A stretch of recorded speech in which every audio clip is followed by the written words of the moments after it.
Hello, it's Teacher Edward, and welcome to our video. For this episode, we're going to talk about how we conduct and make lesson plan for our classes.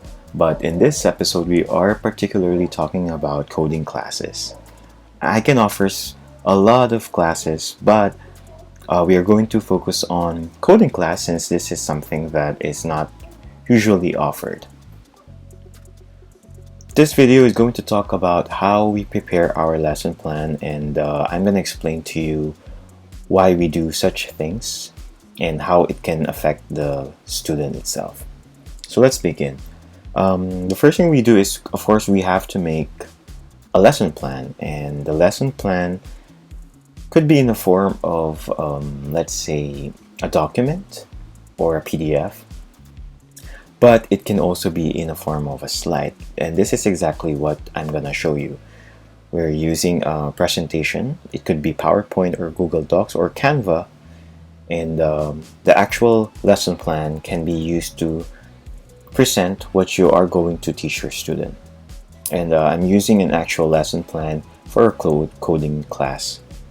And let's begin with the title. Here we are including my name and the class itself, and we just added a few things that can make this very interesting for the student. Remember, if this is the first time the student is having this class, we have to get their attention.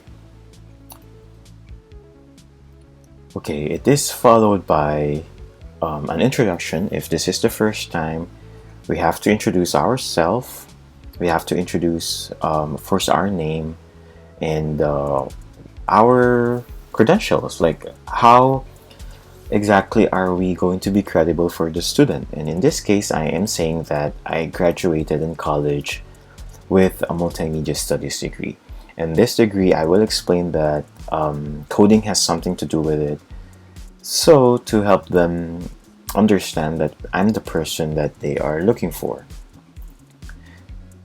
Then we're going to ask the student who they are, so we need to understand why they want to learn how to code or whatever subject they are trying to study.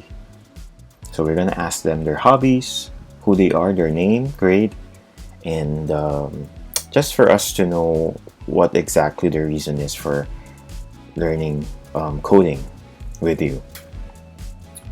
And then it will be followed by their expectations. At the beginning of the class, we need to know why or how much do they expect from you? Do they want you to teach them advanced coding knowledge, or do they just want the basics?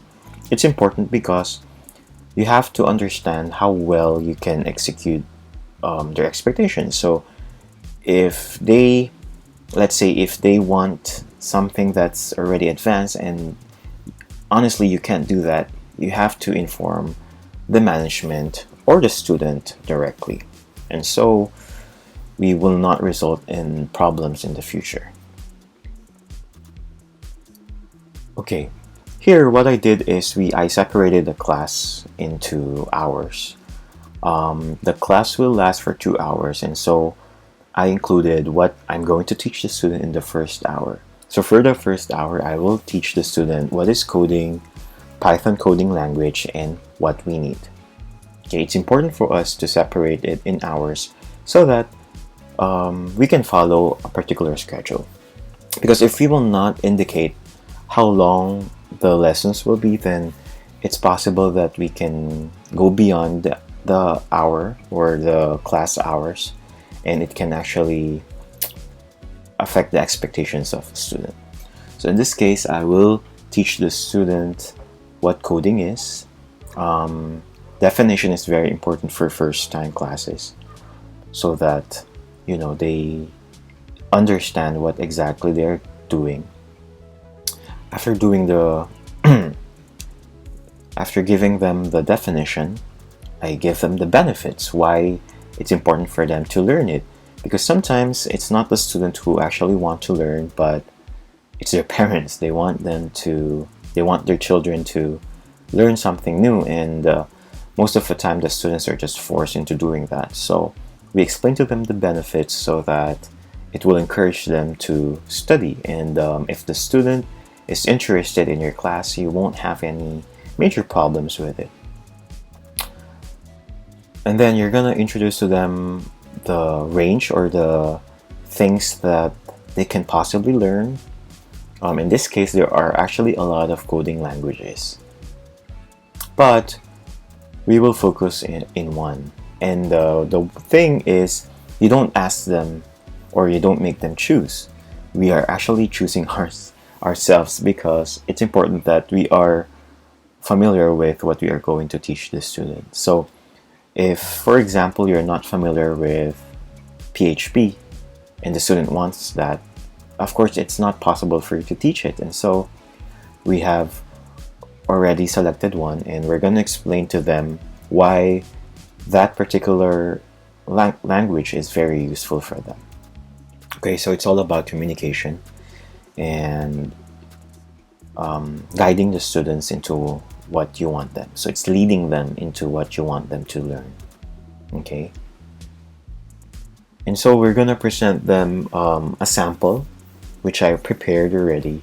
So we will present and we will show them a sample of a Python program running. And so this is to give an idea of what to expect, give them idea on what they can do in the future.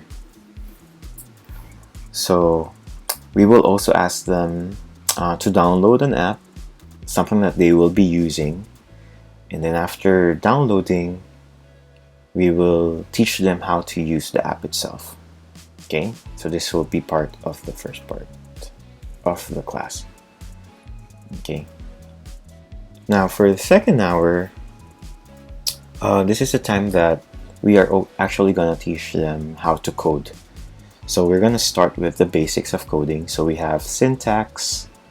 All new coders should learn the language that we have to use for coding, and that's why it's important for them to learn syntax, followed by comments, and followed by variable.